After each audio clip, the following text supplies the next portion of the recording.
మంచిగా ఆదాయం కూడా వస్తాయి అండ్ ఇది ఏమైనా మనం క్లైమేట్ కూడా సూట్ అవుతాయి. సో ఇది ఒక చాలా స్టర్డీ క్రాప్ ఉంటుంది, హార్డ్ క్రాప్ ఉంటుంది కాబట్టి ఏమైనా క్లైమేట్ కి కూడా సూట్ అవుతాయి. కాబట్టి అందరూ రైతులు దానికి శ్రద్ధ చూపించి ఇంకా కూడా మంచిగా ఆయిల్ పామ్ కల్టివేషన్ కూడా చేయాలి నేను కోరుతా ఉన్నాను.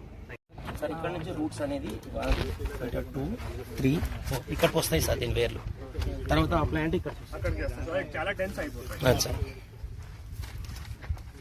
మనం ఇంటర్ కల్టివేట్ చేసుకున్నా కూడా ఒక ప్లాంట్కి 1 మీటర్ స్పేస్ నుంచి మిగతా ల్యాండ్లో మనకి యాసంగిలో కానీ గ్రౌండ్ నట్ ఇలాంటి ఇంటర్ క్రాప్ వేసుకోవాలి.